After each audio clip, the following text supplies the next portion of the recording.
If you like the Young Turks podcast, I think you'll love a lot of the podcasts on the TYT network. Old School, it's one of my favorites, one of the favorites for a lot of the listeners. Please check that out, subscribe, share it. That makes a big difference, and give it a 5-star rating. Thank you.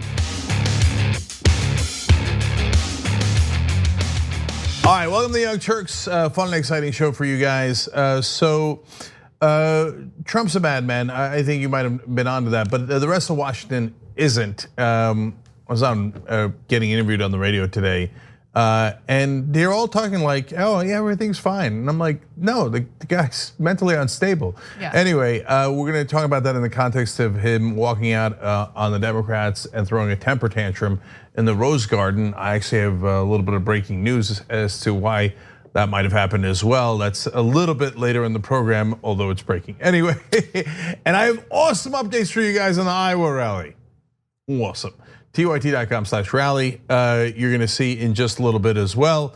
And then Katie Porter hands Ben Carson not only his ass, but she hands him his ass. He hands back Oreo cookies.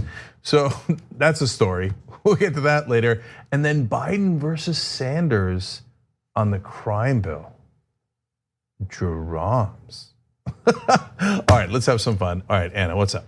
All right, in the latest example of how meritocracy is just a myth in the United States, the New York Times has published a lengthy feature on The View and has dubbed it the most important political TV show in America. That is what they have called it. The most important political show in America. And I'm talking about The View, where on a regular basis, not only we dunk on them, but the country dunks on them because they have absolutely no knowledge. And when I say they, I'm mostly talking about Abby Huntsman, obviously Meghan McCain, and their insanely superficial discussions about politics, which it appears they never prepare for, and just read talking points that are written on blue cards for them, and then somehow that's the most important political talk show in America, Cenk. Yes. Did you know? Did you know it's the most important talk show covering politics in America? Well, look, we might have a slight disagreement on this. No, it's not allowed. No is the answer. No, seriously. Look, on the other hand, I love that Joy Behar is on that show. Yeah. She's probably the single most progressive person on television. She's wonderful. Yeah. So this is not, look, while we go on with this story, I just want to make clear that she is not the issue, and I am not at all referring to her or Sunny Hostin when I make my comments. And Sunny's great. So look, is there a lot of TV shows on TV where you have two pundits who are great? Not a lot. So they have two that we think are terrible, right? But and guys, it's not just because we're progressives and hence we like Joy and Sunny, and we don't like the Meghan and Abby Huntsman because they're on the right. It matters if you know your material. It matters if you have the right facts. And so they do engage in a lot of political conversation, and a lot of politicians do go on there, and a lot of people do pay attention to it. Those are facts. So I get where New York Times Magazine is coming from in that regard. Whether it should be the most important political show is a different question. But anyone who watches that, I mean, even if you're a right wing, are you proud of your representation on that show? On the other hand, they are. Yeah, but like on the other hand, what do you got? Well, your entire side is devoid of facts. So good luck with that. All right, so let me give you a little of what Amanda Fitzsimmons of the New York Times, or New York Magazine, I should say, New York Times Magazine writes. She says, The View has hosted politicians almost since its start, but until recently it was not taken seriously by them. In the past few years, however, The View has become a place where Democrats and Republicans alike go to introduce themselves to a national audience, an essential campaign stop. 12 of the 26 people who have announced that they are running for president in 2020 have already been on the show, with one more, Senator Elizabeth Warren, already scheduled. No, I guess, look, I mean, I guess this is more a commentary about where we are as a country, right? Mm-hmm. Because what are we doing? Like, what are we doing, right? So why don't why don't we find someone's daughter somewhere, some conservative daughter somewhere, there's plenty of them running around, right? Yeah. And just have them on our show. We'll never prepare anything. We'll just have headlines in front of us. Maybe Brett can write some talking points, maybe some bullets, you know? Why am I reading? Why am I spending all day producing a 2-hour show that's actually well researched? Well, let's just have some random person that we're gonna fight with, and then everyone will take us seriously. And then we'll have every candidate on the show every day. Now, to be fair to us, we've already had 10 candidates. They've had 12, we've had 10 candidates. Okay. Yeah, but we are not an important show, okay? We're nothing but trash and we'll never get taken seriously. Yeah. We'll never get a write-up like that. Okay, so if it sounds a little bitter, man, Super bitter. Yes, That's right. yes. Okay, so we're honest. We're always honest, right? Even if it's against us.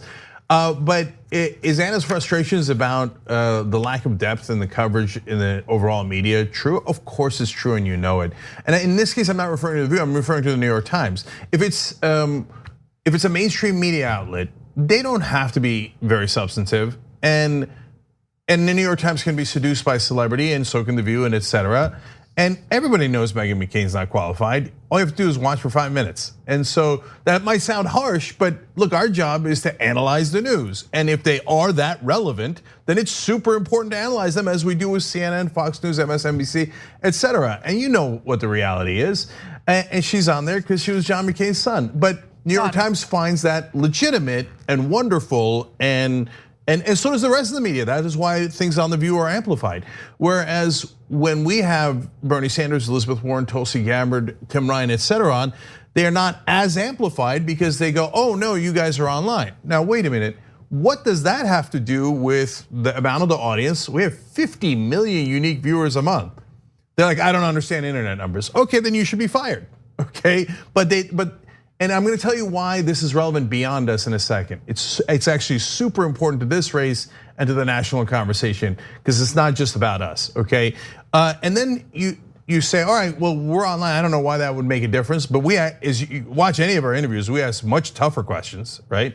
Watch my interview with Tulsi Gabbard, watch my interview with Tim Ryan, watch our interview with Bernie Sanders, where we got him to admit a couple of things that now the rest of the press actually do quote, because hey, that might be negative against Bernie Sanders, so they like to quote those, so etc. And with Elizabeth Warren, I asked her about Medicare for all or public option, and she had to clarify. I asked her if in the general election she's going to continue to not do fundraising calls. She had to clarify. Those are really important, but gets almost no coverage because honestly, the New York Times brags about how deep and intellectual they are. They're the paper of record, but they don't really care much about substance. So, and then we turn to, they say, okay, maybe they just disqualify everyone online. No, they wrote glowing articles about Ben Shapiro. Ben Shapiro doesn't have a fraction of our audience, but New York pieces on the intellectual dark web. Intellectual dark web. It's hilarious. I shouldn't be surprised by this. Yeah, I mean, it's sociopathic dark web. But instead of writing it in an objective way, not neutral, objective way, they wrote it as a fluff piece of Ben Shapiro, who's monstrous and makes insane points and brags about how the Palestinians should, he claims lives in sewers and they just like to bomb things, and I can go on, right? Let alone the 100 other things, how 70% of the Jews in the country aren't real Jews because they voted for Obama, and the New York Times is like, bravo, intellectual, right? And then you got progressives and they go, nope, not interested, never gonna cover it. There is a national embargo on progressives. That's a fact. So now let's get to that, because that's the real relevant thing here. Because on The View at best, you're even because you got two good progressives and you have two right wingers who don't know what they're talking about, and Whoopi's totally establishment. Let's keep it real. You might like her, she's smart, she's funny, but she's totally establishment. I mean, the way that she's talked about taxes, she's complained about how taxes are too high, the way she's talked about Justice Democrats, the way she's talked about Medicare for all. So she doesn't fall in the category of the progressive panelist. But no, not at all. Right. And so you might say, hey, okay, so that's an interesting mix. But what is the only thing that's left out of almost all national conversations? Shows, channels, networks from a progressive perspective. It's considered weirdly illegitimate, even though we're the ones with all the facts, stats, research, etc. And we present it every day, and the New York Times goes, nope. And it's not, look, it's not just the New York Times. You can't get on cable news if you're a progressive. You just, they're like, no, you're fringe, you're this, you're that, we're not gonna let you on.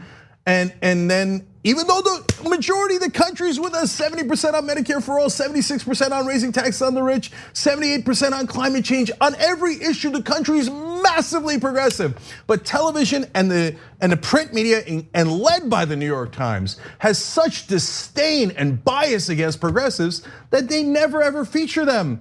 And so then, why does that hurt so much? Because then, if you have no media multiplying your message, amplifying your message, well, then that hurts the progressive cause because no one gets to hear things. So on cable news, wall to wall, Iran is a real issue. Should we go to war? Should we not go to war? Venezuela, should we go to war or not? They're dictators. You never hear there's 83 other dictators that nobody ever talks about.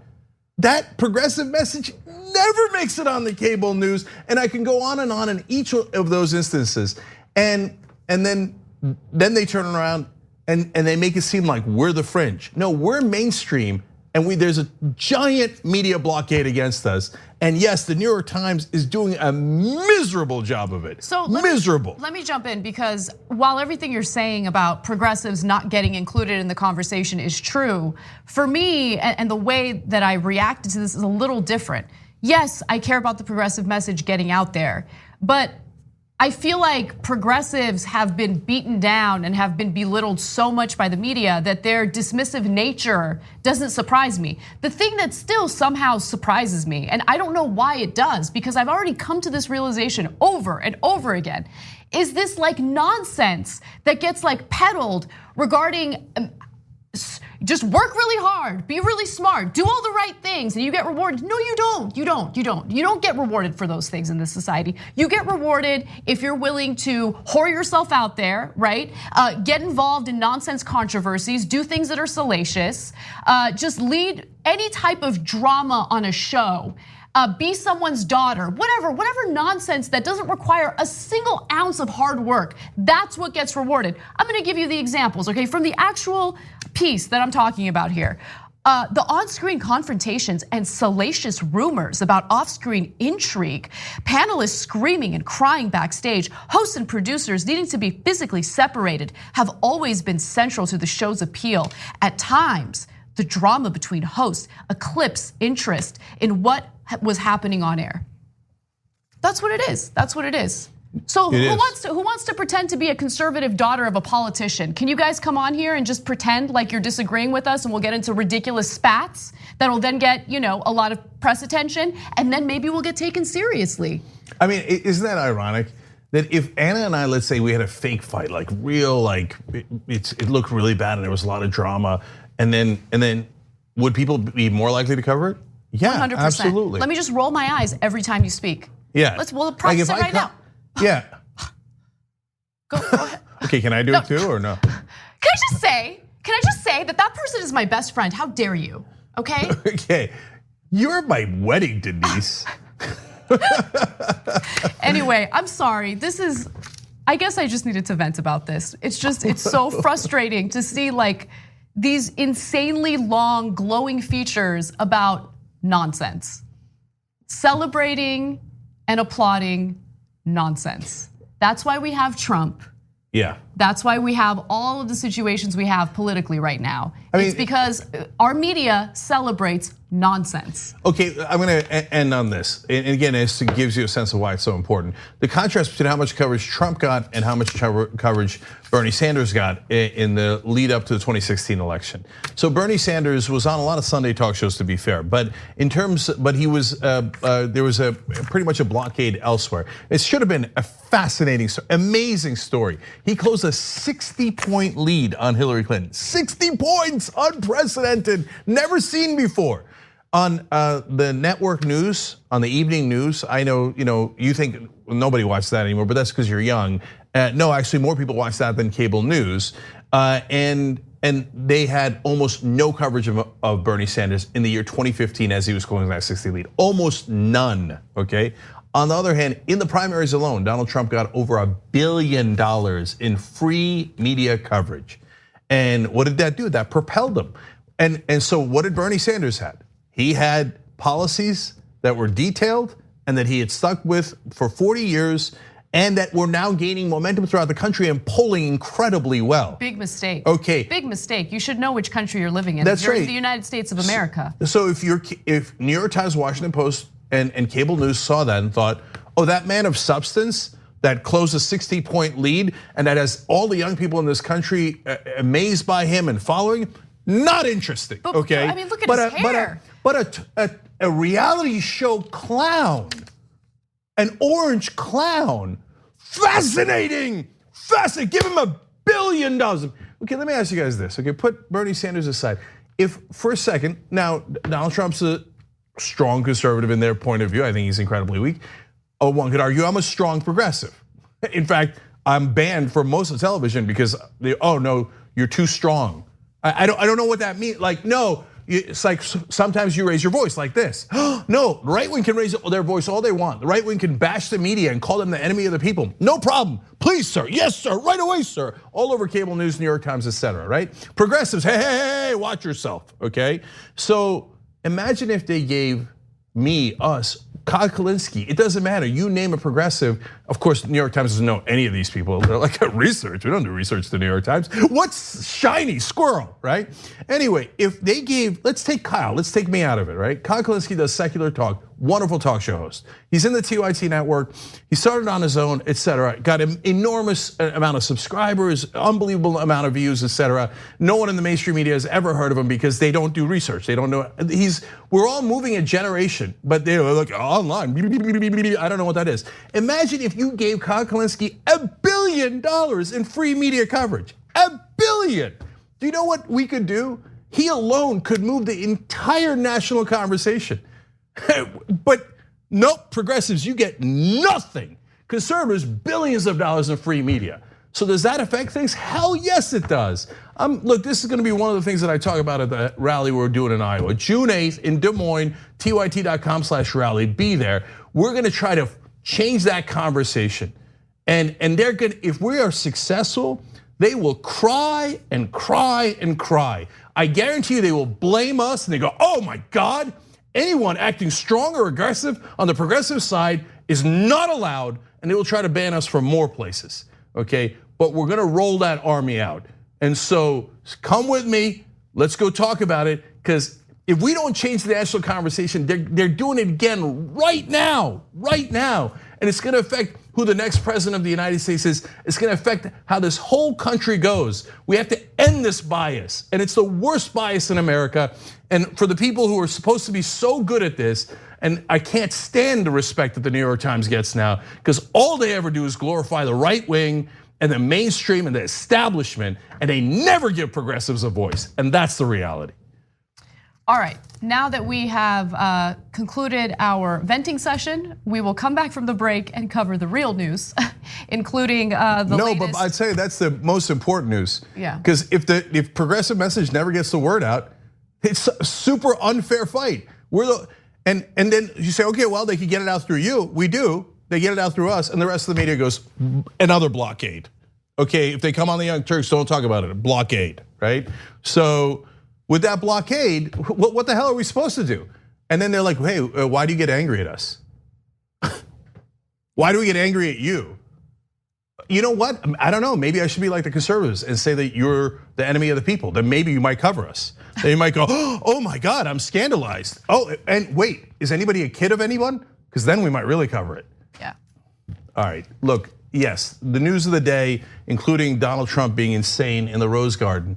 God damn it, tell everybody about the show, okay? Or tell everybody about any progressive show that you love, okay? Online or otherwise. They're almost all online because you're not allowed on TV. But so, because if you don't do, we can make the things go viral together. But if you don't do it, this mainstream media is never gonna come to our help. They are not our friend, they are not our ally. They're not even neutral. They can't stand us, Young Turks. We need to talk about a relatively new show called the Republic, or UNFTR. As a Young Turks fan, you already know that the government, the media, and corporations are constantly peddling lies that serve the interests of the rich and powerful.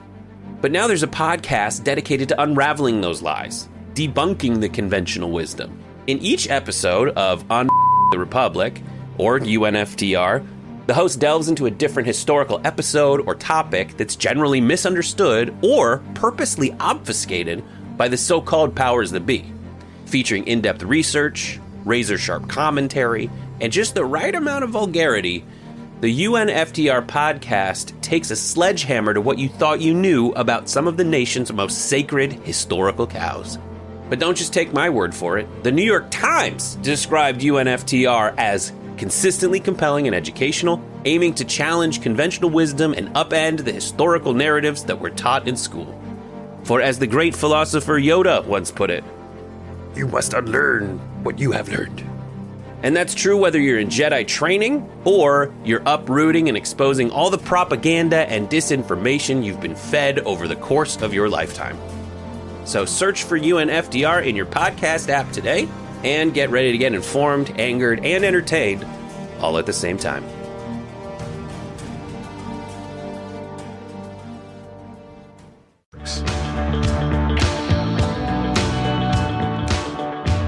All right, back on the Young Turks. We've got a lot of exciting stuff for you guys. I'm gonna read one tweet here and then I'll get to the rally. Lexi Eve says, to be honest, I never even heard of The View until the Young Turks started dunking on Meghan McCain. I don't take many TV talk shows serious. And what I have seen has proved The View is a very shallow, opinion-based, mediocre, perhaps up to par with its viewers' intellects. Look, I don't know about their viewers' intellects, etc. And again, I feel a little bit bad because they have two great progressives on there. But guys, that's the great disconnect in this country. And it's maddening that almost all the mainstream media doesn't understand it. That people that are under the age of 35, no one's got a TV. No one has a TV. That's why you don't see The View unless it's on the Young Turks. You don't see any of this stuff, a lot of you, unless it's on the Young Turks, right? But every writer and everybody on TV cannot get that through their thick head. They're like, no, if it's on Morning Joe, then it's real. If it's online, it's not real. Meanwhile, they're like, where's my clicks? Where's my clicks, right? But what happened? I thought you didn't care about online. But they don't cover any of that stuff because they're so backwards. And that's why I say they're bad at their job. And then they get all emotional and they get hurt. They're like, oh, you can't say I'm bad at my job. So the right wing says you're the enemy of the people. Anyway, okay, let me God, all right. Let me give you some lives. I was a little worried that our bitterness went a little too far, but apparently you guys liked it. So Ray writes in and says, I agree with you both 100% on the ignorant drama stuff, and we can thank the fake reality shows that people are too stupid to realize are scripted and fake. So yeah, I mean, I think it is like a little lead up. All of those reality shows and all the appeal of that drama and how it's been like really pushed on people in the mass media. It's all kind of led to what we have today. Yeah, look, the double standard, you know me, I've talked about this in post games, old school, etc. The irrationality is what drives me nuts. I cannot abide it. So they say, well, to be fair, the drama on The View or the drama of Trump is so interesting, we couldn't turn away from it, right? And then they say, well, you guys are too dramatic on air. I know. But we're dramatic because we get angry about, when we get angry on the show, we don't get angry at one another and we don't get, well, sometimes we'll get angry in the middle of a debate, but we're debating issues. And we're doing it honestly. And I said, look, part of the reason I'm all worked up today is I was on KPCC, which is here in public radio here in LA. And everything was total nonsense on there. Republican talking point after Republican talking point. I finally get a chance to speak and I get animated and they're like, hey. Because a right winger can say anything. They can rip your face off and it's okay. If a progressive dares to fight back, hey, okay? I'd be surprised if I'm ever, the callers loved it, of course, because they never get to hear it. And so, but ratings doesn't matter when it comes to us, views doesn't matter when it comes to us, drama doesn't matter when it comes to us. And yes, I'm bitter, but yes, it makes a difference for progressives. It does also Majority Report and Jimmy Dore and Con Kalinske and you name it, Rational, National. It doesn't matter, none of them ever break through because of the bias. Okay, look, we're gonna smash that. So let's talk about part of how we're gonna do that. So I have a great update on the rally. I got more folks coming in. I think you're gonna love them. So this is on June 8th in Des Moines, Iowa. I need you guys there. There's a reason for that. And we're gonna try to affect the presidential election and politics overall. And look, the one thing that I will promise you is, if we execute it and we do it right, what I talk about in the speech, it will make a giant difference. I promise you that. It's a guarantee, but you gotta do it with me, okay? So now, folks who are joining me, Alison Hartson is gonna come join us. She's gonna speak at the rally in Iowa as well. She was a Just Democratic candidate for Senate in California, and she's now a leader of the TYT Army. Also joining us, here come Ojeda. Richard Ojeda is gonna come. He's gonna give the speech before me. If you don't know Ojeda, you should. So he closed the biggest lead in the whole country in 2018 elections. Now, he didn't wind up winning because his district was plus 49 for Trump, but he closed 37 points. 37. How did he do it? He did it with ads like this. I'm Richard Ojeda, and I've been under fire multiple times in places like Iraq and Afghanistan. Tattooed on my back are the names of my brothers that did not come home. Now, my military record and my love of this country has come under fire once again by Carol Miller. How dare she, a millionaire who has enjoyed a life of privilege under the very freedoms that I have fought for. I approve this message because I love this country and I'm willing to fight for it. And you. We're gonna start a populist revolution in this country. We just are. Ojeda's coming, buckle up, right wing, brace for impact.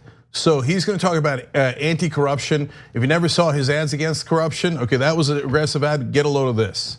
I'm Richard Ojeda, and people say that I'm angry. Well, angry is an understatement.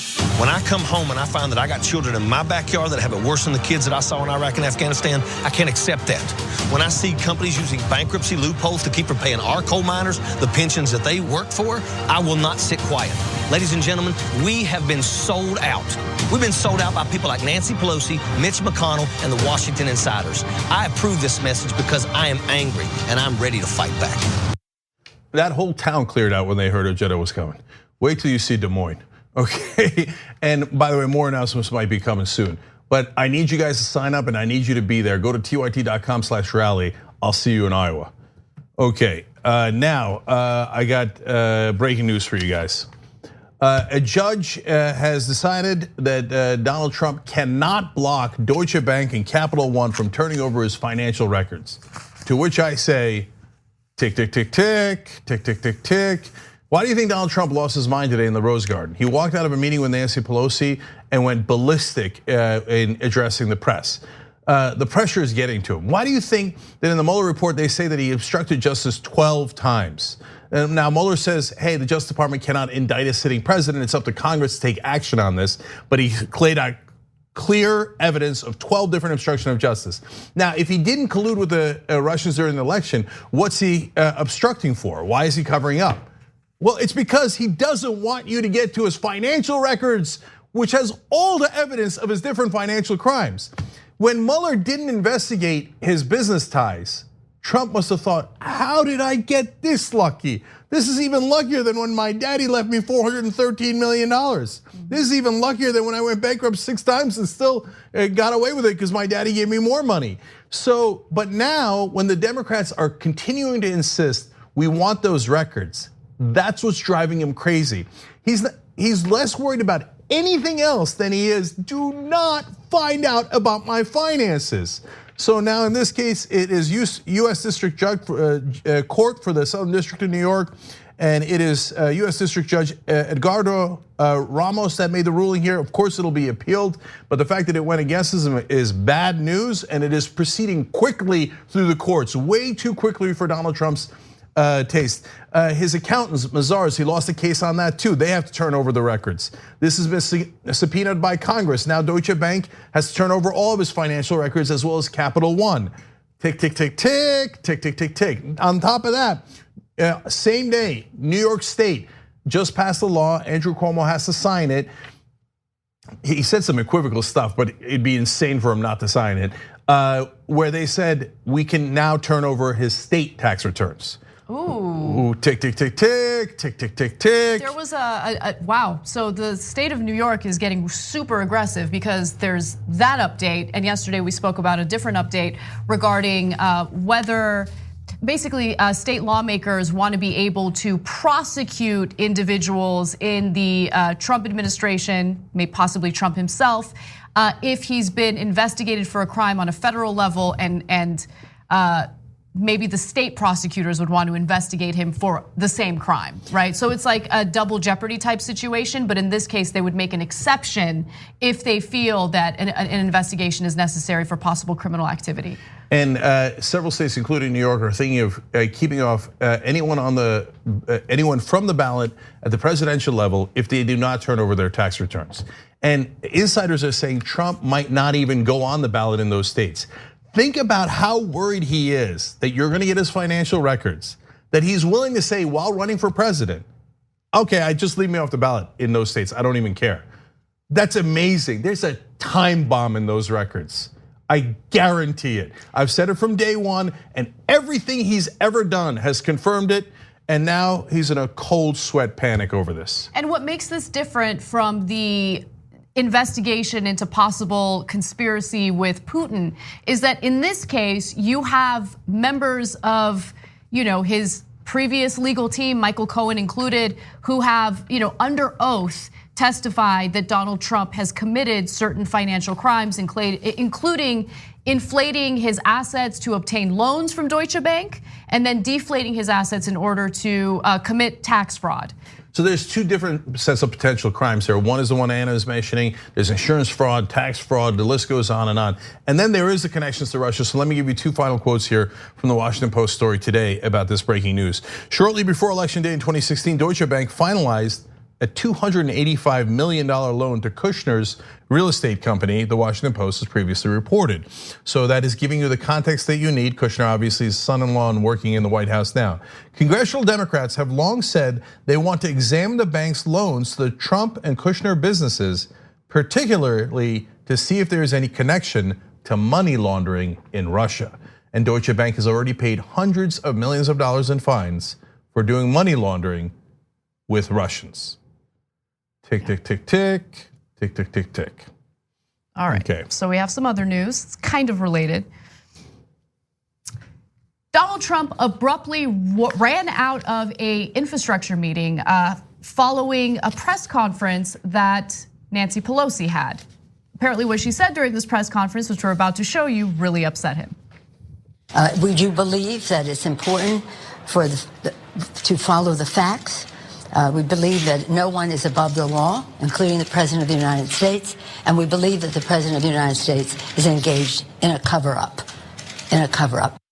So right before the meeting, she has that press conference. She accuses Donald Trump of engaging in a cover-up, and then they're about to have this infrastructure meeting.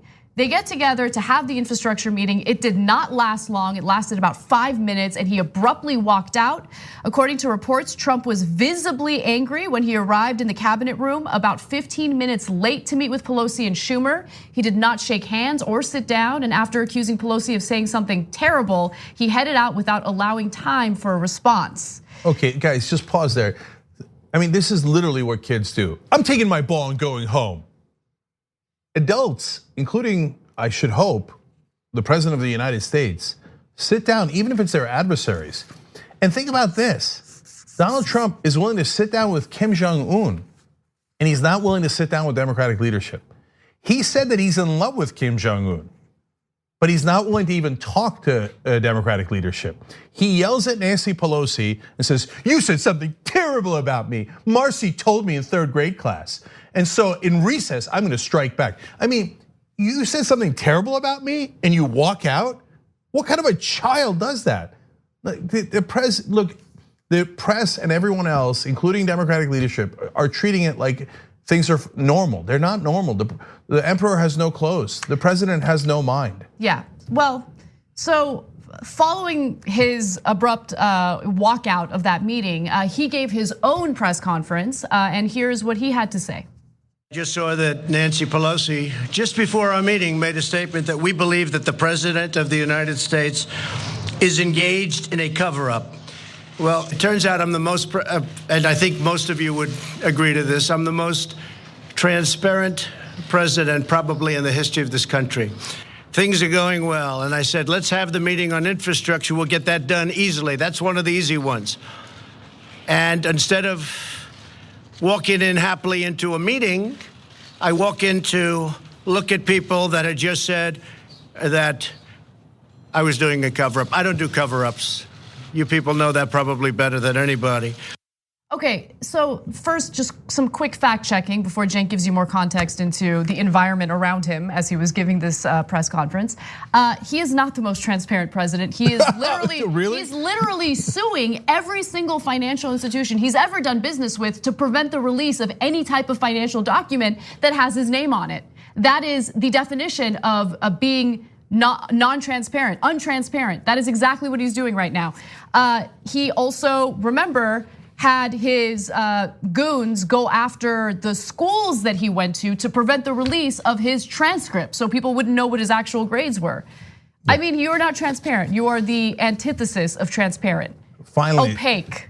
That is the right word. Okay, so finally, someone in the mainstream press said it. So New York Magazine's Adam Raymond, in discussing another issue, his golfing trips, which we'll get to later in the program, said the president's a pathological liar.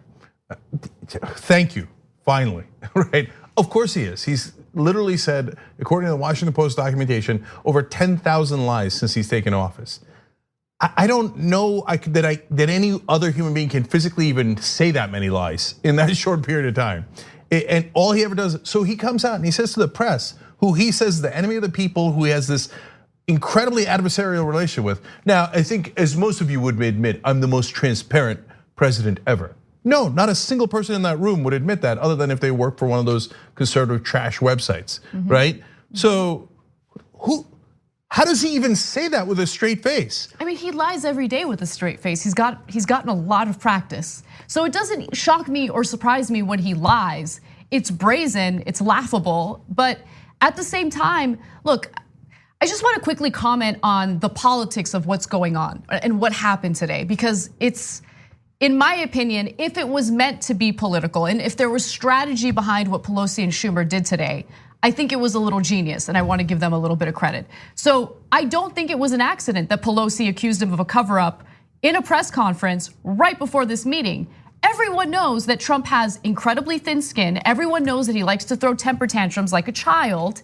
And so he did what he did with walking out of that important infrastructure meeting. He had his little meltdown press conference. And then what do you think the Democrats are gonna do? They're gonna have their own press conference where they're gonna poke fun at him and they're gonna make him look like the child that he really is.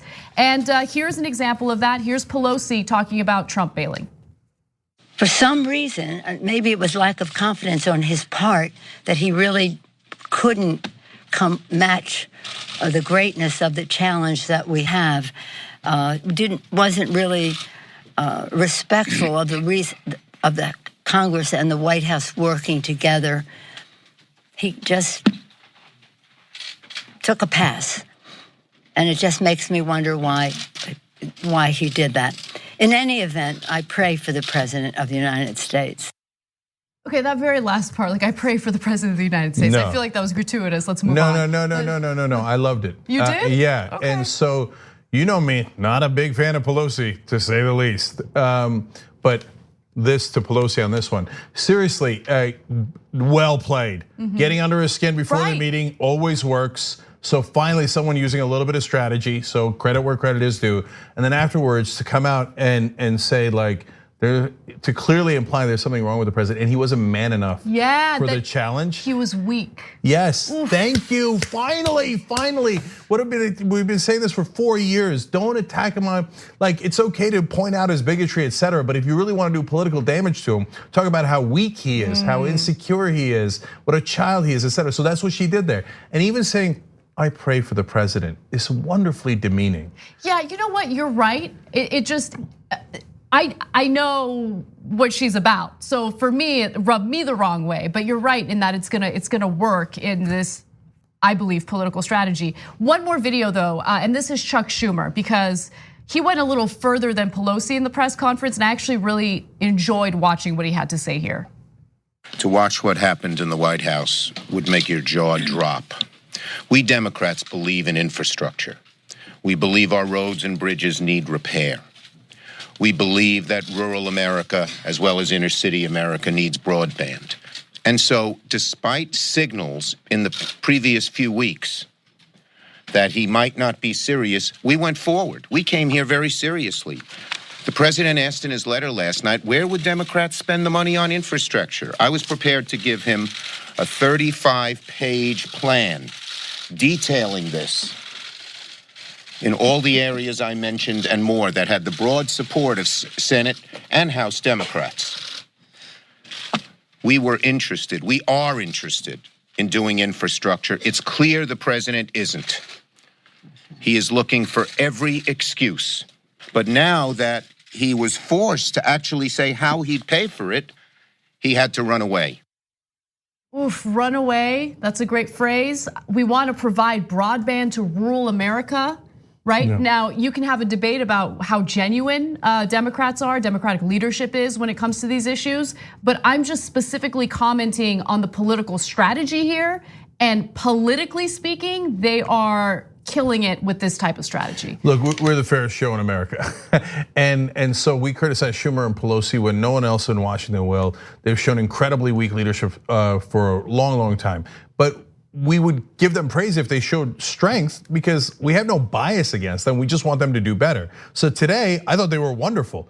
So they played Trump, he fell right into their trap, and then they made him look like a fool. Yes, give me more of that. Then we'll give you more credit. So now to Trump, he said, well, you can't investigate and legislate simultaneously. It just doesn't work that way. Yes, it does. That you just made that up. You've been investigated your entire, administration, your entire stint as president. And not only that, let's look at Republican hypocrisy. They did 9 investigations of Benghazi. They investigated Hillary Clinton's emails the whole time. Should we have stopped doing any legislation? Should we not have done, by the way, as the Republicans were doing investigations, should we not have done the Trump tax cuts for the rich? Then they would be like, no, we can do both at the same time. We can definitely do both at the same time, right? No, that's not a thing. Trump, as usual, made that up. And it's because he's a child. And so now he's saying, no, we're not gonna do any infrastructure. Now look, they probably weren't gonna get a deal anyway. Why? Because are the Democrats genuine? Again, this is a rare case where I think the Democrats are genuine. They do want that infrastructure bill. It doesn't hurt the donors. In fact, it probably helps them, but it also helps real Americans. So it's kind of a win-win. It's kind of easy, but I'll give credit to where credit is due anyway to the Democrats. The Republicans, on the other hand, Trump in specific says, yeah, let's do it, but I want to make sure that all my friends get contracts. So by the way, like autocrat 101. It's what like every strongman in every country does. Like, by the way, you know who else does it? The Iranians. They give all the contracts to the Revolutionary Guard. Maduro gives all the contracts to his military guys. So, and now Trump says, I'm gonna give it to all my friends and you're gonna pay tolls the rest of your life. But people hate tolls. And they're like, no, but we gotta funnel the profits to the companies that I choose. Oh, God. So they weren't gonna get it. My hope was that they were not gonna get a deal on those terms. But for Trump to walk out and say, I'm not going to do infrastructure that would help the American people and that I promised because you're mad at Nancy Pelosi, she was mean to me. That does not play well. You look like a guy. Look, it's not just me. I think that even if you're in the middle or even if you're a Trump supporter, when you say, I'm not gonna do things to help you because Nancy made me angry. That looks terrible. You look like a total fool. And by the way, this is also, this is terrible strategy all around. He might have also wanted to walk out and think that, oh yeah, this is gonna show them. Apparently, there's now reporting that his advisors were like, no, don't walk out and don't give that speech. It's a bad idea. He came with a pre-prepared sign behind it. Wait, if you were just going to do this at the spur of the moment, when did you make the sign? You're gonna be shocked at what the sign said. No collusion, no obstruction. Oh my God. What does that have to do with the infrastructure bill, right? Basically, he's saying, if you don't let me get out of jail for free, I'm going to hurt the American people. That's who Donald Trump is. When we come back, we're gonna give you the details on how much or how little of the border wall the Trump administration has constructed. At TYT, we frequently talk about all the ways that big tech companies are taking control of our online lives, constantly monitoring us and storing and selling our data. But that doesn't mean we have to let them. It's possible to stay anonymous online and hide your data from the prying eyes of big tech. And one of the best ways is with ExpressVPN. ExpressVPN hides your IP address, making your activity more difficult to trace and sell to advertisers. ExpressVPN also encrypts 100% of your network data to protect you from eavesdroppers and cyber criminals. And it's also easy to install. A single mouse click protects all your devices. But listen guys, this is important. ExpressVPN is rated #1 by CNET and Wired magazine. So take back control of your life online and secure your data with a top VPN solution available, ExpressVPN. And if you go to expressvpn.com/TYT, you can get 3 extra months for free with this exclusive link just for TYT fans. That's expressvpn.com/TYT. Check it out today. We hope you're enjoying this free clip from the Young Turks. If you want to get the whole show and more exclusive content while supporting independent media, Become a member at tyt.com/join today. In the meantime, enjoy this free segment.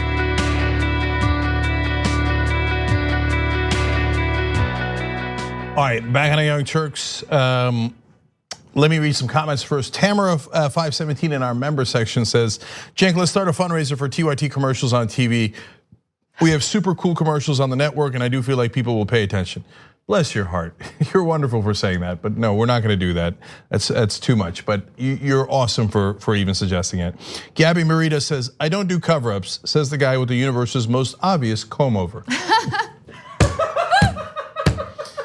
Gabby, that's so good. Bless your heart. T-shirt, okay? What you got to email something to get a T-shirt, right? Anyway, you'll figure it out. Okay. You'll figure it out. But you get a free T-shirt, Gabby. I don't know if that's like your 8th one, but anyway, shoptyt.com, everybody, to get more of those. Pammy44 says, I tell everyone who will listen about TYT, I'm the older generation, and no one my age has heard of you, but I'm working on it. Look, she's not wrong about that. And that's because most older people, no offense, and we got plenty of folks like that watch the show, but including some people that are in the studio right now, my parents. Okay, but most folks that are in that age category watch TV, and there's a media blockade, so they've never heard of us, and they've never heard of any progressives that are online. All right. Jonathan Skyer says, I recommend TYT to all my friends, even though I'm in France. And and the Michael Brooks show too. I mean, if the US media were as progressive as you guys, the world would already be a better place. Thank you for that, I appreciate it. Let me go to Ignoratio Alenci saying, please have a live stream of the rally. There's no way I can be there in person, but really want to support it and send Emma into the crowd. She deserves to interview some decent human beings for once. That's a great point. So here's the deal, we will have a live stream of the rally, okay?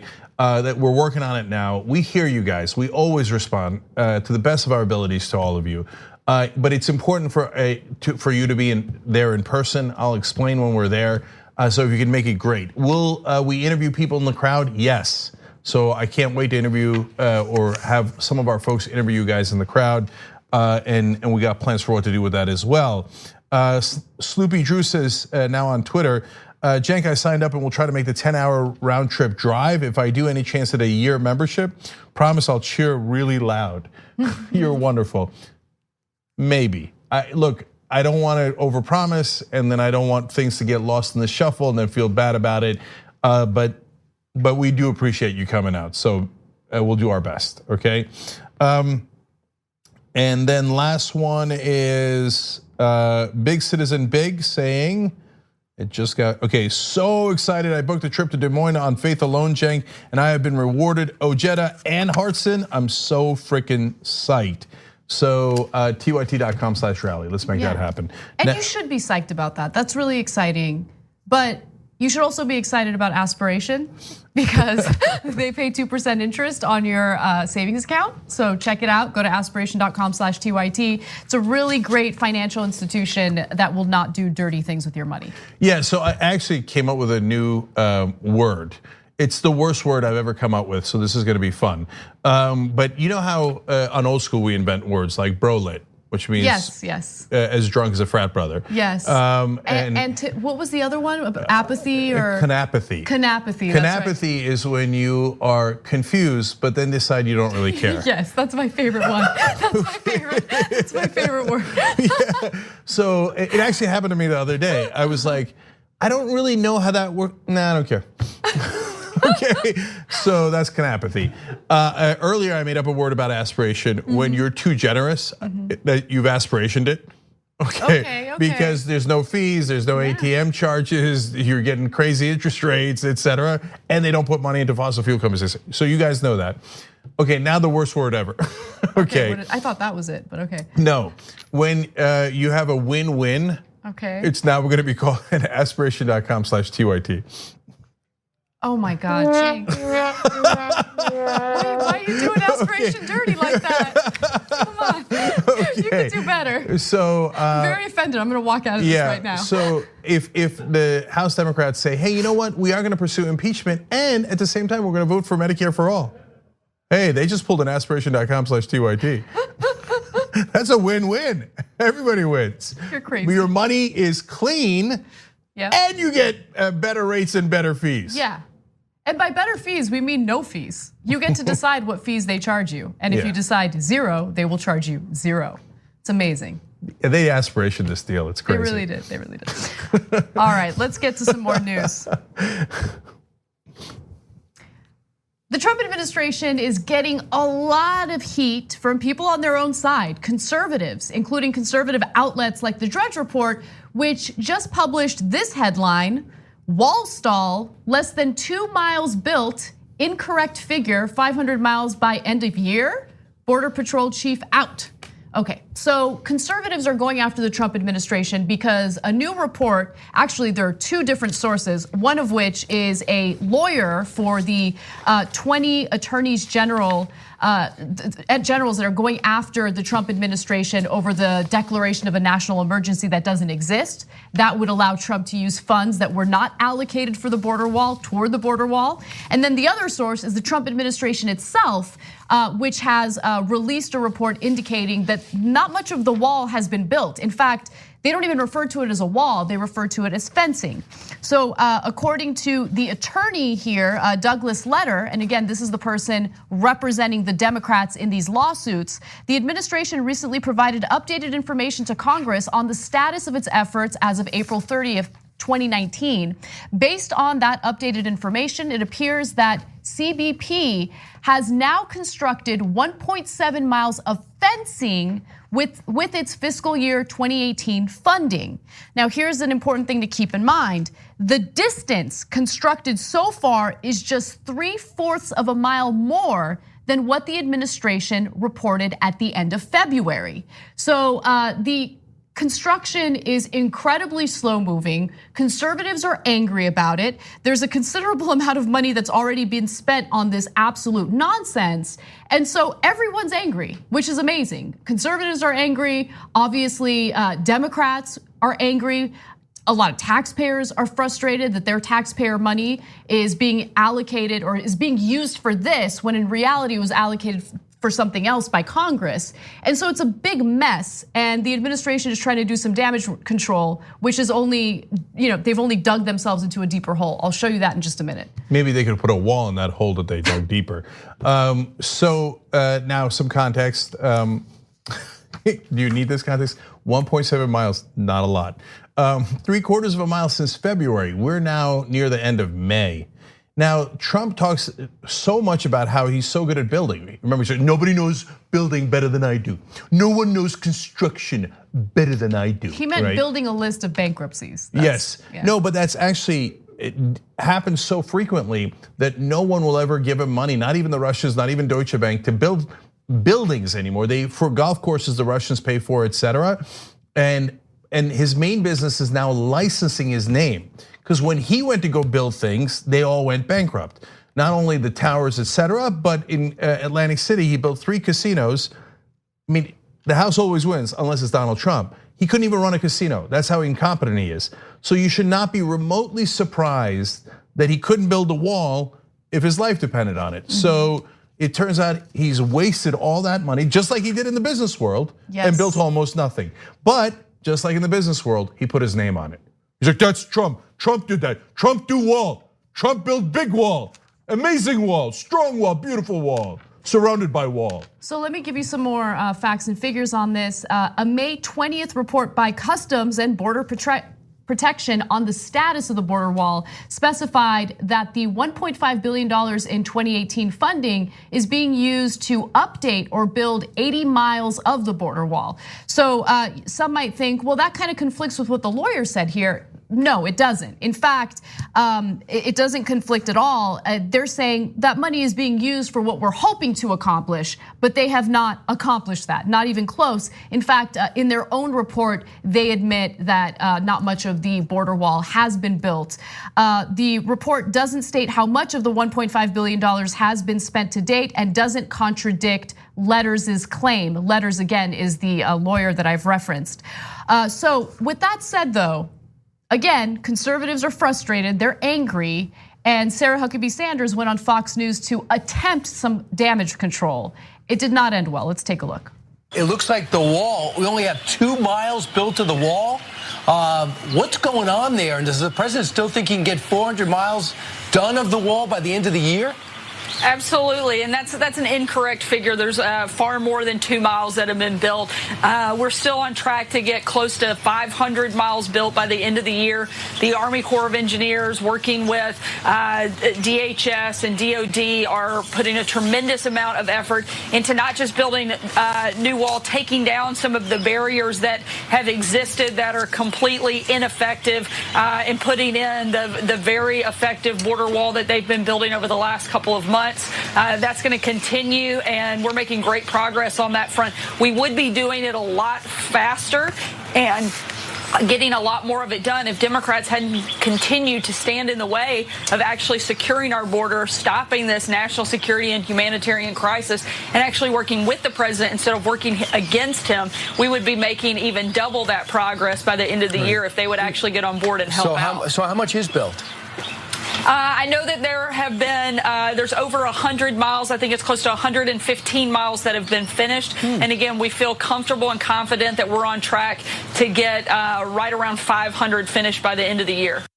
Okay. So this is breaking news. Sarah Huckabee Sanders is accusing Border Patrol of lying in their report, of falsifying documents and lying in their report about how much has been constructed. So when she said that's not true, they're lying, remember, that's their government.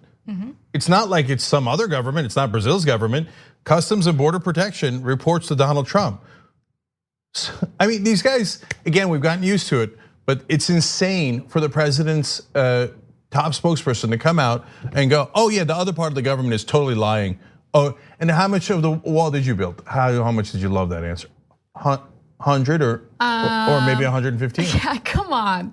I mean, it's incredible. So she's clearly lying. She's the one who's clearly lying, while implying that Border Patrol is lying, because again, they're the ones who put up the report indicating how much of the wall has been built. Besides which, why is Sarah Huckabee Sanders blaming Democrats on the lack of construction on the border wall? Because how are Democrats going to stand in the way when Trump claimed that Mexico was going to pay for it? They should have the funds they need, right? There you go. Maybe they should have blamed Mexico. And I mean, look, I'm not putting words in the president's mouth. Trump did say on various occasions that Mexico would pay. Remember? Mexico will pay for the wall. Mexico is going to pay for it, and they'll be happy to pay for it. The wall is going to be paid for by Mexico. They don't know it yet, but they're going to pay for the wall. We're going to make them pay for that wall, but they're going to pay for the wall. Trust me, Mexico will pay for it. And I will have Mexico pay for that wall. Mark my words. Mexico's going to pay for the wall 100%. 100%. 100%. Who is going to pay for the wall? Who? Who's going to pay for the wall?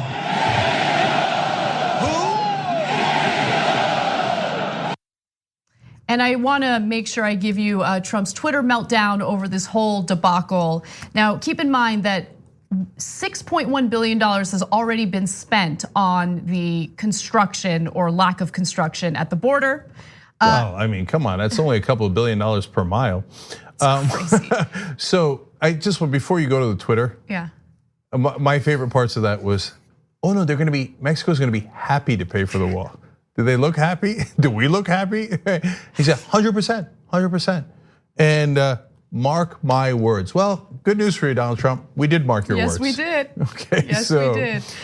So he tweeted, much of the wall being built at the southern border is complete demolition and rebuilding of old and worthless barriers with a brand new wall and footings. Again, it's referred to as fencing in the report. Problem is, the haters, who says this? Problem is the president. He said, my haters, the haters, you know what they do? They drink haterade all day. Got you. Problem is, the haters say that is not a new wall, but rather a renovation. Wrong. And we must build where most needed. Also, tremendous work is being done on pure renovation, fixing existing wall that are in bad condition and ineffective and bringing them to a very high standard. I mean, like, so is it renovation? He said, now there are people who are saying it's a renovation or haters. And plus, it's a renovation. Does that make you a hater? Which you probably do hate yourself, so I wouldn't be surprised by that at all. Yeah. But MAGA country reads that and goes, that's right, Anybody who says it's a renovation, the worst. It's a renovation. Got you. Do they though? I mean, conservative media appears to have turned on him on this issue a little bit. And it would be amazing and great if they finally realized, oh, he is incompetent. That would be the biggest told you I ever told you. Yes. All right, we got to take a break. When we come back, we have yet another insane update on the vigilantes at the border who like to apprehend migrants at gunpoint. Turns out they've engaged in other criminal activity that we want to share with you. Of course, when we return. Thanks for listening to the full episode of the Young Turks. Support our work, listen ad-free, access members-only bonus content, and more by subscribing to Apple Podcasts at apple.co/TYT. I'm your host, Cenk, and I'll see you soon.